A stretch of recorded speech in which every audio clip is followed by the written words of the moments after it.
It is time for Manchester United to sign a world-class striker. Someone who can follow in the footsteps of Ruud van Nistelrooy, Wayne Rooney, and Robin van Persie. Because you see, right now, we've got Rasmus Højlund and Joshua Zirkzee. And instead of fighting for the Golden Boot, they're fighting for the worst conversion rate record in the Premier League. I mean, just look at the state of this. Højlund has scored 5 goals this season. Zirkzee 3. Garnacho has scored more goals combined than these two. If we want to compete against the likes of Man City and Erling Haaland, if we want to win the Premier League, which we need to, by the way, otherwise the board will just sack me, it's time we make the decision to replace one of Højlund or Zirkzee and bring in a new world-class striker. All right, guys, the decision has been made. Either Højlund or Zirkzee is getting binned. Now, we do have like a couple of months until the January transfer window, so these two are going to be competing against each other. Whoever scores more goals will keep him. The other guy is going to get transfer listed. I'm sorry, guys. I think we have to do it because we genuinely have a chance to win the Premier League. All the other teams seem to be faltering. I don't want to mess things up by having a striker who just can't finish. But of course, the other big decision, what tactics do we use? Of course, we invented the S2G ball 6th edition in the last one. It was a bit of a hit and miss. To be fair, I kind of do blame Højlund and Zirkzee for that because they just couldn't finish. We did create a lot and the tactics seemed to work. But yeah, Sir Alex ball is just a more reliable tactic. Do you know what? I want to experiment for this month at least. We've got some interesting games against Wolves and Everton, Man City soon. If S2G ball can hold up, we'll keep it going. Plus, it'll make it easier for us to sign a striker because I think I know the kind of striker I want in this system. Whereas for the 4-4-2, it's kind of going to be confusing to figure out who we need. Oh, and I did not realize it's first versus second in the Premier League.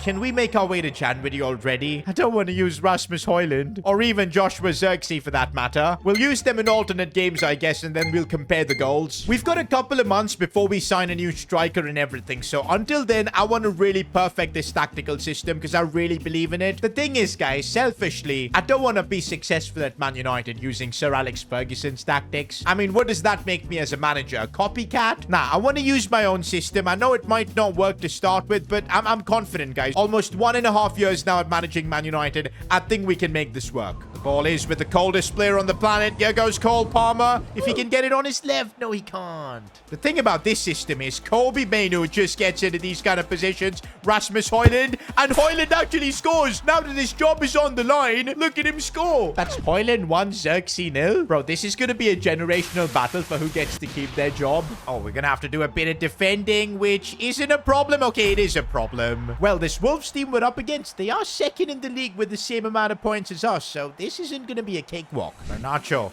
looking for Cole Palmer. He's got it in behind here. And Palmer with a classy finish. Cold stuff from him. That's one more thing about our new system. It gets Palmer into those positions where he can do what he does best. That's the full-time whistle. First versus second, and we've come through. I'll absolutely take that. Not the most convincing of performances, but I saw some good things in S2G ball there. Have a look at this, boys. Garnacho has been one of our best players this season. 12 goal involvements in 11 games, 8 goals. Best decision we made was giving him that number 7. We've got Everton next. This game we're gonna have Joshua Zirkzee, and let's see if we can get a result against them too. I mean, to know whether if this new system is working, we gotta keep getting wins. Not gonna lie, Zirkzee is playing for his job, and look at that, he's instantly scored. It's Zirkzee 1, Højlund 1. I should just maybe tell them both that they're getting sold so they just keep this kind of form up. But did you see that pass from Cole Palmer, man? It was perfect. Kobe Mainoo, and he sees the run of Joshua Zirkzee. Dude could be getting another goal, and he does. What is this finishing? 2 shots, 2 goals. Garnacho getting in behind so easily. Tough angle though, but he's made that look so easy. It's been a long time since we've been winning games so convincingly. I mean, when's the last time we've had pretty much our entire team in the team of the week? Bro, I'm so happy, man. I think I'm finally cooking with the tactics. But you know what? The ultimate test for us will be the Champions League, where we're 16th. Yep, that's how bad our campaign has been so far. It's Champions League, and Højlund has gotten through. Oh, he tries to beat the keeper, and he still managed to score even though he fumbled it. Bro, I legit can't believe it. In episodes before this, both Højlund and Zirkzee would miss the easiest of chances. Today, everything is going their way. It's 2-2 between Højlund and Zirkzee now. Garnacho looking for Alejandro Balde, who's made a brilliant run, and Balde slots it home. What attacking football we're playing, man. It's beautiful. Oh, Palmer's flooring defenders out here. This is just superb to see. He sees that run from Balde. Balde's going to put it back for Højlund, and he gets a goal as well. That might be one of the best worked goals we've scored so far in this series. This is actually crazy, boys. Finally, we're winning games by just dominating them. And I think I've seen enough, boys. I trust S2G ball. That's right. I'm saying it. And now to make this system even better, we can convert the likes of Palmer to a right winger, Garnacho to a left winger. All right, let's go ahead and do just that. Now we can start working on a player role as well. Garnacho is going to be playing in his idol's position, and he goes up to an 87. Also, since we're using Kobe Mainu as a CDM, we're converting him to that position again. I think we really are cooking something, boys. Every player is now playing in their perfect role and position. But it's time for the ultimate test. I'm up against Pep Guardiola's Manchester City. Wait a minute, though. How are Man City 9th in the Premier League? Have they lost a lot of their team? Nah, they've still got Haaland, Savinho, Phil Foden. They've even signed Rudiger. That's a super team. I mean, we gotta take advantage of this, but first I've got a decision to make. Who do I start up top? Højlund or Xerxes? So far in this episode, Højlund has scored more goals, but only just. I think, you know what? Because of that, I'm gonna give Højlund the nudge. Let's see in a high pressure game, what can he do? This is literally the ultimate test for S2G ball. If I can outsmart Pep, I think, yeah, that gives me all the proof I need that this formation's working. Oh, but that is the thing. The quality Man City have in every position. I really don't know how they are 9th in the league. It's Erling Haaland linking up with Foden. What are we supposed to do? Individually, this Man City team is stacked. You know what? Being a goal down is a big test for this system. And Cole Palmer against his former club scores. Is he going to celebrate? Of course he is. And that's a cold moment from Palmer. It's game on against Man City, boys. This new system, I'm telling you, S2G ball is cooking. Oh, we're hitting Man City on the break here with Cole Palmer. He's going to square this for Rasmus. And he fires that one home. Edison got to it, but Højlund put enough power. That's his 4th goal in this episode. And we're actually leading at the Etihad. Like, what on earth is happening here? And look who's in midfield for Man City, boys. Frankie de Jong. Oh, this is a shot. Palmer celebrating while de Jong being sad. Oh, but Haaland has gotten through and De Ligt is fighting to get back. Costa with a good save. It's not over yet. Oh, Alejandro Balde is going all by himself. Look at the confidence this kid's got. He keeps going. He keeps going, but he puts it wide. It would have been one of the best goals. And even I look in disbelief on the touchline. Garnacho now looking to want to join the party, and he scores as well. We are schooling Pep Guardiola here. Oh, Frankie de Jong, and well, he's missed. Let's go. I didn't want him to score. And that's it, full time. We've just beaten Pep Guardiola's Man City, and we literally schooled them. 15 games into the Premier League season, and we're actually a couple of points clear. This is the best position we've been in this entire series. Now we got to just make sure we qualify top 8 in the Champions League at least, because that gives us relatively the easier draw in the round of 16. We've got Napoli next, and I kind of want to test out Frank Mayer in this system. We've been talking about the battle between Højlund and Xerxes. Need to see what Frank Mayer can do. Cole Palmer bringing it inside, looking for Frank Mayer. No passing options for him, so he might need to try and go by himself, but he got blocked there. One thing with Frank Mayer is dropping so deep and creating chances like that for Bruno Fernandes. This should be a simple goal for Cole Palmer, and he's put it in the back of the net. I just realized Napoli have got Osimhen. Maybe he's a transfer target for me. We're looking for a striker in January, Osimhen. He's of course got a few problems with Napoli, so yeah, he's on the radar. I guess for now we'll show him how good Manchester United are by destroying his club. Fede Valverde squaring it for Frank Mayer, and finally the Wonder Kid has his goal. A moment I've really been waiting for. And trust me, man, this new system, we're carving open teams. It's making everyone play better. Oh, and now Balde has just found acres of space, and there's no catching him when he goes through like that. Alejandro Balde, and he makes that look easy. 3-0 in the Champions League against Napoli. Guys, we're back. Manchester United are back. We're back now in the top 8. That's where we need to be. But even in the Premier League, we're top right now. A couple of points clear of Spurs. We've still got a couple of games left before the transfer window opens. And I think these games are going to be super important for both Højlund and Xerxes. Because, yeah, Højlund is leading the battle 5-2. But to be fair, we've given him more chances.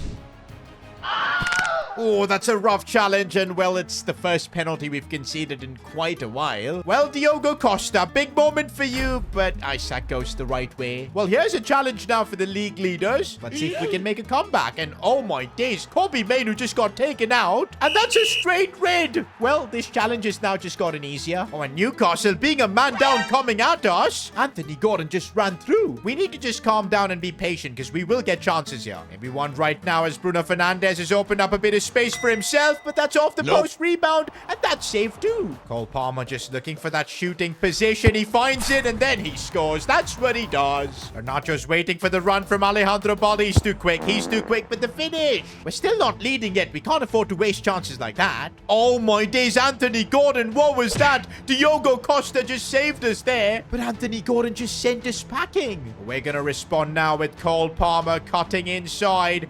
There isn't much you can do when Palmer decides to turn it on. Well, Xerxes got the ball off him, and his shot's been saved. Oh, Alejandro Garnacho, that was brilliant bit of play. And Garnacho again can't finish. That's full time, and we couldn't beat a 10-man Newcastle team. And this further highlights my point that we need a killer striker. A number 9 that's job is to score goals. Xerxes didn't do it in this game. Højlund sometimes does it. He's been good this episode, but you guys know his past. We got just one game left until the window opens, and I think I've made my decision between Højlund and Xerxes, so I'm gonna play Frank Mayer in this game. This is the last game before the transfer window opens. Everything could change after this. Let's head into January with a big win. Bruno Fernandes, let's see if he can ping Cole Palmer, who's made a really good run down the right flank, and I see Frank Mayer in the box too. Lovely cross, surely Mayer's gonna score. He puts it wide. If there was ever a reason we need a clinical striker, Brighton now putting us under quite a bit of pressure. They've actually scored. Look at how clinical that finish was. Garnacho's gotten in behind here, and I can't believe that doesn't go in. Set piece could be our only chance in this game, and that's safe too. Unbelievable, guys. We had the chances, but Brighton were just more clinical. If this doesn't say that we need a new striker, someone who gets one chance takes it, then I don't know what does. And the transfer window now officially opens January 1st. It's time to make moves. But first, big decision. Højlund or Xerxes? Who stays? And what happens to Frank Mayer? Because he's been playing as a backup striker so far. And I'm going to do something super controversial. Højlund, transfer listed. Xerxes, transfer listed. I think Man United need a superstar. And I'm done trusting the likes of Xerxes and Højlund. They're just not delivering for me. Maybe it's because having this tall striker in FC25 just doesn't work, as heading is shocking, and they literally can't dribble to save their lives. I know the comments are gonna roast me, but hey, to make S2G ball work, I need a striker that fits my tactics. Unfortunately, our budget's only 53 million so far, so I don't think I can sign a world-class striker until, of course, I sell Højlund and Xerxes. So we've got a Premier League game against Fulham now, which we're gonna just use our first team. Højlund's gonna play, and we'll just sim it, and hopefully we do win, and no, we draw. I don't think we can afford to quick sim. And no way, guys. We've actually dropped down to second in the Premier League. We need a new striker. Okay, first offer that's coming is from Crystal Palace. See, that's what I'm telling you, boys. Based on what Højlund has done so far, that's his level. No disrespect to him, but you know what? We're gonna sell him. I'll take the 69 million. Plus, he'll be joining a club that's not a rival. It works out perfectly. We've got an FA Cup game against Plymouth Argyle. FA Cup, I will rotate the squad. But I'm still expecting we go through, man. We need to be alive in the FA Cup, and there you go. Bruno gets us the goal. Oh, but we face Man City next, and the transfer still hasn't gone through. Okay, so Højlund is still negotiating with Palace. Meanwhile, Arsenal want to sign him as well. I'll accept it just because we need the deal to go through and we need the money. But I'm curious what Højlund chooses. Meanwhile, Nottingham Forest are bringing out the checkbook. Where they're getting this kind of money? We'll accept that for Xerxes, as well as 90 million from Aston Villa. Now, we just need these deals to go through so we can sign the players we want. But until then, we're playing Man City, and I don't think it makes sense to play Højlund or even Xerxes. Frank Mayer's gonna play this one. It feels like we haven't won a game in ages, and oh, would it feel brilliant beating Man City twice this season. Oh, and Garnacho has found a bit of space, and this is where he thrives. Gonna look for the ball for Frank Mayer. Big chance for him to score against City. Bruno Fernandes getting a bit of space, and that was hit well. Once again, though, we're putting all the pressure in City. Oh, Haaland has turned me there. Oh, Diego Costa, what a save.